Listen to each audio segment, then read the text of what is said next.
নমরুদ, ফেরাউন, হিটলার কেউ টিকে থাকতে পারে না এই অত্যাচার করে, নির্যাতন করে টিকে থাকতে পারে নাই। ওই এরশাদ ও আইয়ুব খান পারছে? এই যদি গণতন্ত্রের চেহারা হয় তাহলে এরশাদ সাহেবরা যাবেন কোথায়? তাহলে হিটলার যাবে কোথায়? মুসলমানি যাবে কোথায়?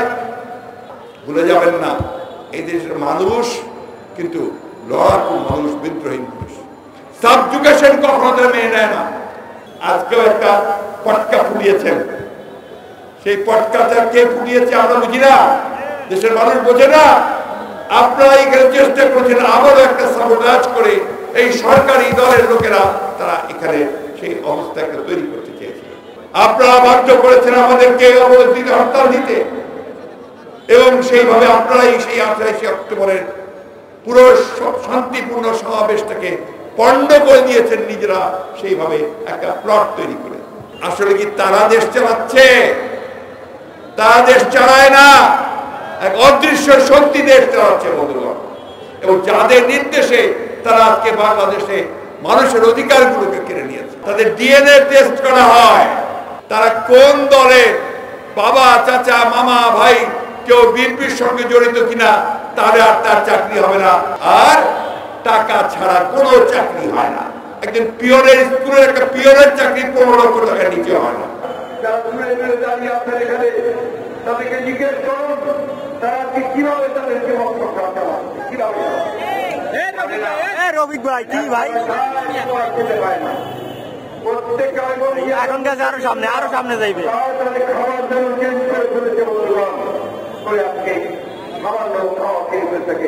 অনেকে ফিরে গ্রামের বাড়িতে, সেখানে গিয়ে জীবন যাপন করার চেষ্টা করছে, টাকা সমাজের থাকতে হচ্ছে খুবই শেষ করে দিয়েছে। ব্যাংকের নতুন নতুন আইন করছে, যারা ঋণ খেলাপি, যারা ব্যাংক লোপাট করছে তাদের শাস্তি। এমনকি বাংলাদেশ ব্যাংক যেটা নিয়ন্ত্রণ করার কথা কেন্দ্রীয় ব্যাংক, তারাও আজকে একই সঙ্গে যুক্ত হয়েছে।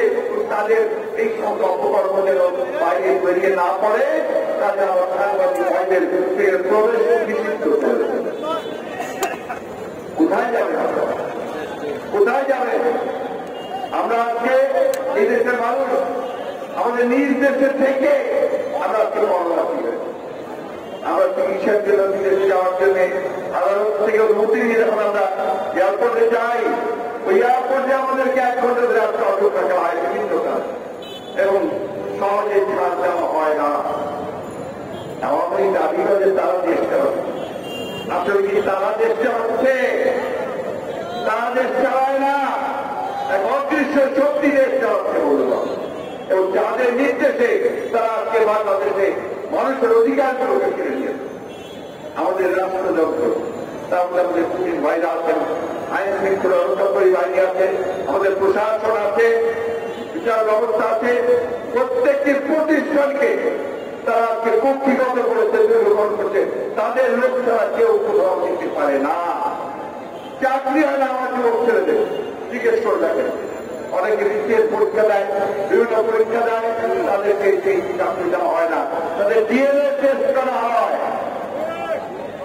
তারা কোন দলে বাবা, চাচা, মামা, ভাই কেউ বিএনপির সঙ্গে জড়িত কিনা, তাহলে আপনার চাকরি হবে না। পাস করেও কোয়ালিফাই করেও আর টাকা ছাড়া কোন চাকরি হয় না। তাও 1-2 টাকা নয়, লক্ষ লক্ষ টাকা। একটা পিওরের স্কুলের একটা পিওরের চাকরির 15 লক্ষ টাকা নিতে হয় না। এই একটা অবস্থায় তারা নিয়ে যেতে, একদিকে দুর্নীতি, একদিকে অনিয়ম, একদিকে কোন জবাবদিহিতা নাই। আর নির্বাচন ব্যবস্থা ওনাদের সম্পূর্ণভাবে তারা ঘিরেছে। প্রতিবার নির্বাচনে একটা নতুন নতুন কৌশল বহন করে।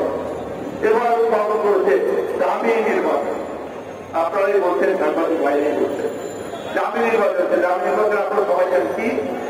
আওয়ামী লীগ ইলেকশন করবে, সেই সঙ্গে ক্যান্ডিডেট, অপোজিশন ক্যান্ডিডেট বাড়াবে, সেটাও দামি প্রতিনিধি থাকবে, দামি ক্যান্ডিডেট। আর সেই সঙ্গে গৃহপালিত দল তাদেরকে তারা সিলেক্ট করে দেবে, যে আপনার দল থেকে 10 জনকে আমরা পার্লামেন্টে আসতে দেব। যদি না দেওয়া হয় তখন তারা কান্নাকাটি করে দেয়, তাহলে আমরা কোনোভাবেই হবে না। এই একটা অবস্থার মধ্যে নির্বাচন ব্যবস্থাকে ফেলেছে একটা ক্যারিকেচার, একটা তামাশা, একটা কৌতুক। আমরা এই জন্য স্বাধীন করিনি ভাই, আমরা এই দেশ স্বাধীন করেছিলাম এই দেশের মানুষ রক্ত দিয়ে অধিকারকে প্রতিষ্ঠিত করবার জন্য। তারা বলেন বিভিন্ন সময়ে এখন নাকি গণতন্ত্র প্রতিষ্ঠিত হয়েছে। এই যদি গণতন্ত্রের চেহারা হয় তাহলে এরশাদ সাহেবরা যাবে কোথায়, তারা হিটলার যাবে কোথায়, মুসলমান যাবে কোথায়? বন্ধুগণ, নমরুদ, ফিরাউন, হিটলার কেউ টিকে থাকতে পারে না এই ব্যবস্থা করে টিকে থাকতে পারে নাই। ওই এরশাদ আইয়ুব খান ভুলে যাবেন না, এই দেশের মানুষ কিন্তু মানুষ বিদ্রোহী সাবজুকেশন কখনো মেনে নেয় না। স্বাভাবিকভাবে হয়তো আন্দোলন পিছনে ফাটা করতে পারে। অনেকে বলেন যে আমার আন্দোলন চলছে, নেত্রী কারাগারের মধ্যে আটক, আমার নেতা যারা তারেক রহমান তাকে মিথ্যা মামলা দিয়ে বিদেশে নির্বাচন করে রাখা হয়েছে।